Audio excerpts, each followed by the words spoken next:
So what more, some more Chucky stories? One thing I remember about St. Joseph, and when he was in the 8th grade, he was really the leader of the pack. He had a whole posse of people and set up a clubhouse across the road on the other place. There were barns up there. I think it may have been the milk barn, but you guys made a table and you made a bench. And Dorothy and I were fascinated because you had club meetings. I don't know what you guys did, but you met. And then you had 2 girls in the class, Virginia Wild, and I can't remember the other one. Linda's, the 2 Lindas, Diebold and... No, it wasn't Diebold. It would have, if it was Diebold, it was Rosemary Diebold. Yeah. Were they in the club? With the shirts? They got Chuck got a shirt, either Sears or Montgomery Ward's, that's the only place, or maybe it was downtown. And they went looking and they got the identical shirts and they would wear them to school. This was 8th graders and they called them their Hubert shirts. And I don't know if you stopped wearing yours, Chuck, or not. I think I've still got it. I remember Chuck coming home 1st grade talking about Proc Garvey. Proc Garvey. He was your best friend, wasn't he, Chuck? Proc Garvey? And they moved. Yeah. You know, he came back and he was at St. Benedict's College when I was there. Really? I think he was there for 1 year. They moved out of town, didn't they? Yeah, his dad traveled. Oh, okay. So what was it like meeting him again? Well, I guess it was a lot of fun. Didn't do much with him. We recognized each other. That was neat.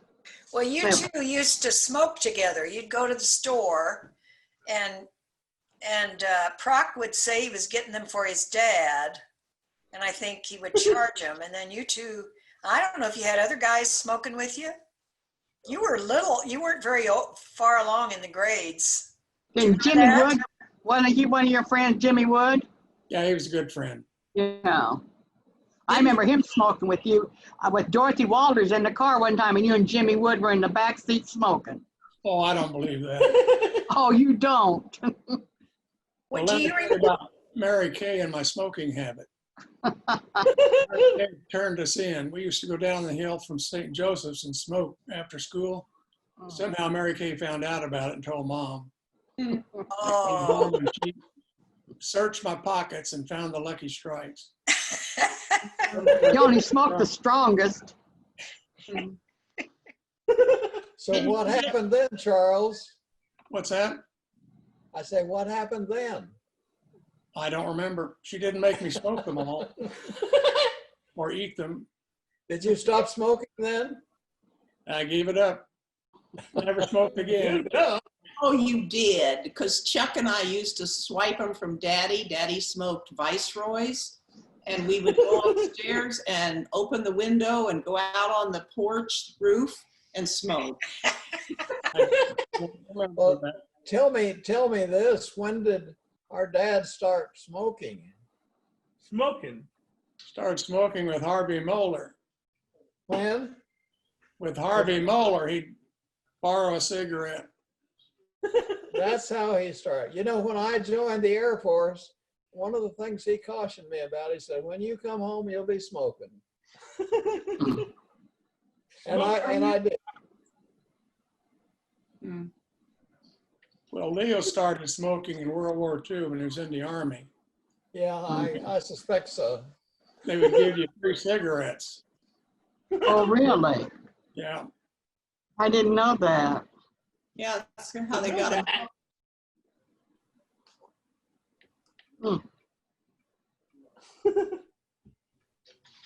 so some more Chucky stories. You got a list, Ann. I was thinking of 4-H. One of the things I thought of was how the adults at 4-H really used to comment on the 3 youngest of the Eliases and how well we got along. And I don't know if that was just something that was said for us 3 or if it had been said for all 7. I don't remember it. especially Mrs. Merlat. What was her name? Betty? Betty. Betty? Yeah, but she would comment on how we got along so well that we actually liked each other. And one year, Chuck, and I think it was Bill Wagner and Ronnie Cafferty did a trio. I was gonna, yeah. And you practiced, and when you were taking it to 4-H Day in Effingham. And when you practiced, I could never hear Chuck. I would hear Ronnie and I would hear Bill. Their voices were really strong. Got out to Effingham for the big performance. You could not hear Billy. You could not hear Ronnie. You could only hear Chuck. And if I remember right, Ronnie wasn't there. Oh, really? He had a cold and didn't show up, so Mike stepped in, Mike Wagner. Oh, really? So that's why we got the, it wasn't a blue, what was it? White? White. I don't know. You but- sang, one of the things you sang was Katie. We did? How about a round of it? I don't remember Remember Mom singing that? Mhm. Patty Mom used to used to like to sing that. She used to sing it to Catherine. Well, Did let's she? hear it. What Yeah. does it sound like, Ann? Pardon? Let's sing it. Sing it. Katie, beautiful Katie.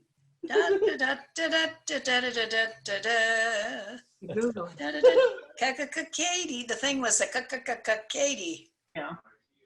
I can't remember how we would pick that. That wasn't the one for the trio. No.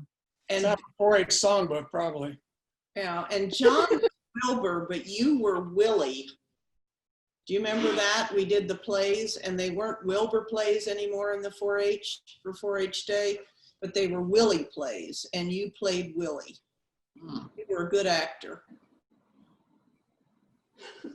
Well, thank you. Mhm. And I wonder about Ronnie, because you said Ronnie dropped out. I wonder if he had stage fright, because one year, the play, he had a big role in it, and he got sick, and you had to cancel the play. I don't remember that. So he didn't show up. Anyway. Another thing I was thinking about was what a party organizer you were. You used to organize, when we were older, you'd organize dance parties in our house. You organized skating parties down on the pond. And I won I won a side of beef one year at the Mooney Creek church picnic. And Chuck heard that and he said, "We're having a party." Oh, really? And he said, "We're going to invite everybody." And he said, Freddie Shealy's going in the Army, wasn't he? To the Navy. Navy. Anyway, Freddie Shealy was going off. So Chuck said, "Let's have a party for Freddie Shealy. And we'll provide all the burgers." So we went through, I think, all the burgers from my side of beef on this party. And people did, it was potluck, so people brought stuff. I still remember Mary Graham making, she came in with pots of baked beans and was doing ketchup and all this kind of stuff with baked beans on the stove. But it was, and I worked that day. I was working at Penny's. It was a Saturday, and it was August. And it was unseasonably cold. It was supposed to be outside in the front room or front yard, and we had tables set up out there. And I still remember coming home and seeing those tables flying in the wind, and it was like 60 degrees or something. So there were 30 or 40 people in the house, but we had. What did Mom and Daddy do? Well, Mom was kind of worried about parties. She didn't like a lot of that, which is why when Tim and I got married, we wanted to have the reception in our house, but Mom was too tense about that, so we had it at Chuck and Ginny's. They graciously agreed to have it, but I think they were fine with it. There was nothing else they could do. It was too cold to be They outside. stayed with him? Did they stay with the people or did they go upstairs? No, they stayed. They stayed downstairs, but the house was Full. packed full of people. You know, one sad thing about that big party? Freddie Shealy was not accepted by the Navy. So he never went. Oh, really? So he never went. Huh. Hmm. Another Freddie Shealy story is he came one time to help bail. And we were out in the hayfield. And Freddie, for some reason, was up, I think he was up on the wagon. Maybe Chuck let him stack for a while, I don't know. But Chuck found a snake, and it was either a bull snake or a black snake, long thing, like 5 or 6 feet. And Chuck went like that and threw it at Freddie, and it wrapped itself around his chest, and Freddie was screaming. That was actually down at Bill Shealy's farm. Okay, that's just in my head then. Cecilia was driving the tractor, and I did throw the snake around Freddie. It was under the hay bale. And Cecilia told me later he was deathly afraid of snakes. For that. That was a horrible thing to do. I thought I was there. That's what John got it from. Yeah. Or And when you would go out and work for Uncle Bill, what did he gave you $1 a day or something like that? $1 a day. And you would spend it on comic books. And when we would go, Dorothy and I we'd go out and see Chuck, who was staying out there, a working man, and Dorothy and I would sit with the comics. Oh, they were wonderful. I was thinking of the comics the other day. Does anybody remember the Mad comic book? Comic book? Mad Man, oh magazine. yeah. Yeah. I still have some.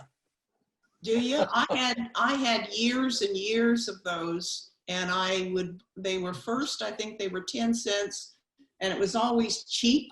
It had up in the corner, and it went up to 25 cents, and they crossed off cheap.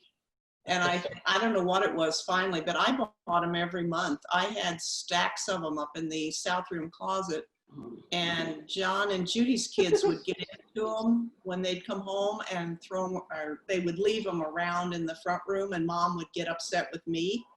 So I took all of them out and burned them. Really? Yeah, I Really? burned them. Hmm. Because Well, I tried to. I didn't want to be responsible for it, and I was being made responsible. Does Charles remember those? Yep. Yeah, I liked them a lot. You remember Spy versus Spy? Yeah. Oh, yeah. You brought them home from the Air Force, didn't you, Bill? You had a bunch of them. I thought that's how we got introduced to them. That's my memory anyway. Did you have them, Bill? I started them, yeah. I just wondered how many other you continued them. I loved them. Yeah, I had a bunch. I had a bunch and I tried to sell them on eBay. I just checked to see what they were when I was moving from Peace House last year. And there was no market for them. So I think I maybe dumped them all last year. No. That's terrible. I would have taken them. You would have? Sure. Oh my gosh. There's a guy who just retired, 99 years old, and he's the one who did the fold-in page for the back. And the stupid things people say, his name was Jaffe, Jaffe. Uh-huh. Started sometime in the 60s, because I was reading him I remember when he started. He started like 64 or 63 or something, but I was already a fan.